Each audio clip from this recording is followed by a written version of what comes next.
Exiled Nation? It's the Freaky Flash, and I'm back with a new video. Today's video topic is pretty simple, pretty easy. We're going to be going through week's 1 progress so far, and then we're also going to look at what are my goals going to be for week number 2.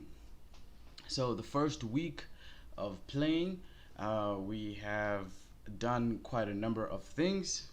First of all, let me just start by showing you guys the type of progress that has happened with the Skylanders in my roster.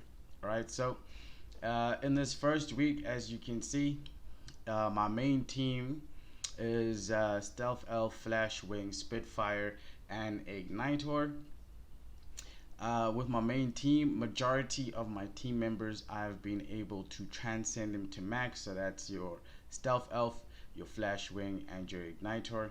Obviously, Spitfire being legendary, transcending him is a little bit more tricky as he uses the most premium Imaginite, which is really difficult to get unless you can successfully farm or clear adventure mode in hard, at which point you would get some of these legendary resources that you need for him. Otherwise, it's just a question of combining.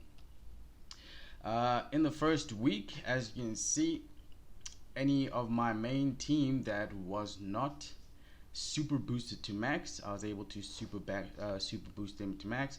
Spitfire, I pulled him once and I haven't pulled him again, so these two super boosts that you see here were done with the use of keys. As you can see, I'm constantly combining any of these free-to-play keys that I do get in order to, speed up the process of getting a max super boosted. For now, it is the only way that I can get that type of progression where it comes to super boost for the legendary. Alright, you'll also notice that with my main team, with Stealth Elf, she is now a 6-star, which I was able to do using arena points to buy the evolution materials. They cost 260 arena points a piece. Let me just quickly show you that right now.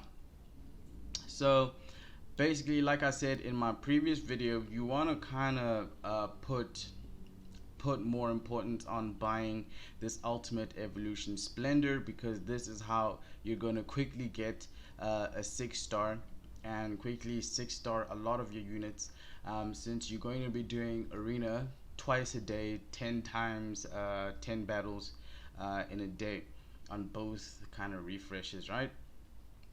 And also, when you are doing the arena and you complete the arena, you're going to be getting quest rewards that are going to give you about 50 arena points per quest reward. And then with the main big quest, where do I find it now? Okay, I've already cleared it. Oh yeah, in events. Alright, so I already cleared it. Where is it? Right here. I think it's this one. Yep, as you can see here, once you have cleared 30 times, arena 30 times, you're gonna get a nice little 200 right there. So if you haven't spent your arena points since you started playing, and maybe you're also completing the first week, then you should be sitting on a nice pool of about 600 to 700 arena points. And you can use that to get 2 of those ultimate evolution splendors, and you're already set knowing that one of your Skylanders is going to be a 6-star, and all you got to do is just farm a little bit more of that arena, and you'll be able to have your second 6-star in the second week. Same as I'm going to have my second 6-star at the end of the week. I still have 10 tries for arena today, so I'm still going to collect a very nice, how many is that, 100 points, and then I should probably get an extra 50 from a quest. Alright, moving on. The next thing you're going to notice where it comes to progression in the first week, I was able to get all my Skylanders on 4-star ether sets, right? Some pieces are legendary, some are not. The reason why I never went full legendary on all these characters or Skylanders is because I was kind of just building according to what stats I felt they would perform best with. So instead of just slapping on just full legendaries on everything, I just looked at them and be like, okay, cool, like my stealth elf, she thrives with crit rate, so let me just focus on getting runes that have more crit rate and roll into crit rate, and then we do that. That's no problem. The next thing that we're going to see, and I am going to do a little bit of a video on this, is most of my Skylanders, their gear. Let's just go into this. This is not really the best one. I just don't have a better replacement. But most of my gear has got these enchants, right? And these enchants are going to help you perform better in the content. But I am going to do a video specifically for that, just going through which enchants work for which characters and which ones you shouldn't even look at, right? As you can see, the only one that doesn't have the enchant so far is Spitfire, mainly because I just don't have enough of the specific enchant that I want to put on him. But I've done a couple of runs in that feather dungeon, and I think I should have enough. But again, I will speak more about this in the video that talks about the enchants, which should be out, if not later on today, then tomorrow. Alright, so that's my Skylanders. As you see, let me just go back here. They are all max level, except for Stealth Elf. Stealth Elf's max level is going to be 80, so I'll still have to grind during week 2 to get it to 80. But you see Flash Wing, Igniter, and Spitfire are both maxed out at level 70, or all three of them are maxed out at level 70. Alright, so if we go here into the challenges mode, the progression that we've made so far, let's see, in the awakening dimension, I can clear, or I can almost clear the 4th floor of the Troll King on auto. Obviously I only keep the run if it clears on auto. If it doesn't, I just let it die out. I only really want to start farming this thing when I can auto it. I don't like manualing. I am a lazy guy like that, even though I progress a little bit faster than most. The 3rd floor, I am currently farming the 3rd floor. As you see, I've already done my 10 entrances in the 3rd floor on auto. I got 3-star. I did post a video showing you how to manual clear for 3-star this Troll King 3rd floor of the awakening dimension, right? Let's just have a look here. So with the secret scroll library, as you see, I got 15 scrolls. That's from farming the Cyclops. I don't do a lot of Cyclops farming. I've already cleared the 2nd floor. I farmed the 2nd floor when I have these blue situations. These purple ones, these purple feathers, I think they drop in probably the higher elos. As you see, it drops on the 6th floor. So once you're farming the 6th floor, that's when you'll be able to do that floor. So right now, as you can see here, I can auto clear the 5th Cyclops floor, but I haven't gotten 3-star yet, mainly because my team still needs a lot of work in terms of the damage output. The damage output isn't where I want it to be, so I still gotta spend week 2 just tuning that.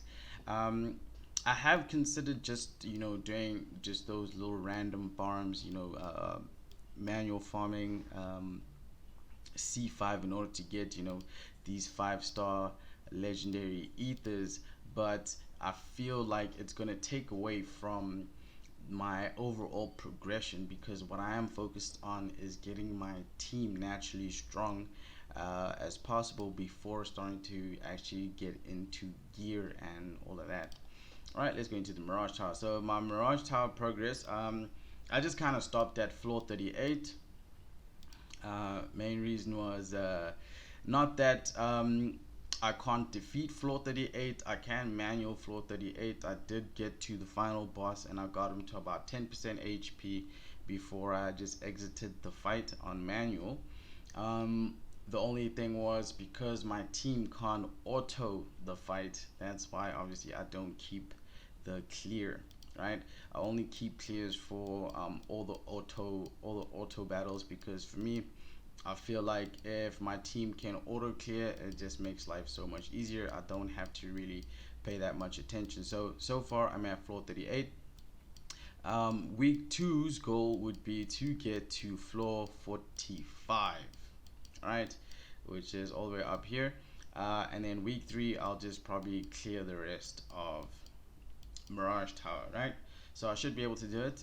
Week two, I might just push for a floor 50 in week two, but you know that will just depend if my team um, can do it on auto. So let's just see if so for Dark Subjugation. As you see, my overall score, my season total damage is very low. That's because I don't necessarily do the subjugations every day. The reason why I'm not doing it every day is only because I have a specific goal and a specific vision for the kind of team that I want to be using for subjugation. And I am still in the process of building those units. So in my second week of gameplay, that's when I'm actually going to be focusing on building those units, and then you will start seeing me posting videos about Dark Subjugation and how to get far in that one. Alright, so that's the challenges dungeons. Let's go here to the adventure mode. So obviously easy mode has been cleared. I have yet to just go back and collect these little rewards that I haven't collected. Same thing in normal mode. I gotta go back and collect these little rewards that I haven't collected, but I have cleared it, and it's kind of a cakewalk for my team right now to be able to do that. I'm currently on hard mode adventure. As you can see, I've cleared the first adventure mode, cleared everything with 3 stars. I did post a video of how to manual clear 1.7 on hard mode. I have done a video of how to manual 2.7 on hard mode if you need to clear it. Let's just say you can clear everything else, but once it gets to the boss level, the fight does get a little bit more difficult, so sometimes you just gotta manual it just in order to get that 3-star, and then you can start auto farming it. Yep, right now I am on 3.7, as you can see, 3.7. So basically I just let my team try and run it on auto, and they were unsuccessful in that attempt. But I never did try and do it on manual. I think probably I will maybe make a video about that tomorrow, show you guys how to do the manual clear on this level. But I will just let this thing run so you can see exactly what needs to happen, right? So let's just go for the highest attack first. These little grenade things are the tough ones, right? So my team obviously is not going to clear this. As you can see, the little creep waves do quite a bit of damage. Those little grenade things do quite a little bit of damage. So this is the problem that I was facing a lot when I tried to run this on auto, is that my igniter gets killed. If igniter is not the one that gets killed, then it's normally either they focus down the healer or they focus down igniter. That's the two that they generally go for in the beginning, and it kind of just ruins the run. So because I really just want a proper run on auto, I normally just close off the battle before it even finishes. All right, so that's where I'm at for week 1. It's been a lot of progress, a lot of speedy progress. This is the account that was my main account previously before the revamp, and so I got about 30,000 crystals in compensation, and my pulls were pretty decent. I got a couple of legendaries. I think I got about 6 or 7 legendaries, or 8 legendaries, I think, with that free the free legendary that you get from that quest or that event. What's her name? Hex. Yeah. So the only legendary that I am building is Spitfire, because he was the legendary that I did want to have and I did want to build. So that's why I focused heavily on him. I've skilled him up quite a lot. Also with all my team, as well as some of the team like my secondary team that I am starting to build now. I have skilled up everybody. Everyone is max skilled. From passive to first skill, it's full 777 all the way through. I skill up everything.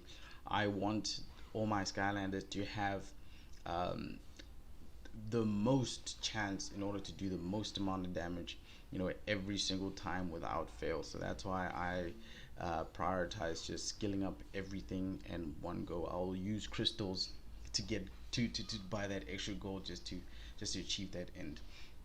So for week 2, my adventure mode goals is I'm going to try and clear the entire adventure mode on hard mode, and then I will do videos um, after that, just to show you guys how to clear it on manual, just so that you'll be able to farm it on auto.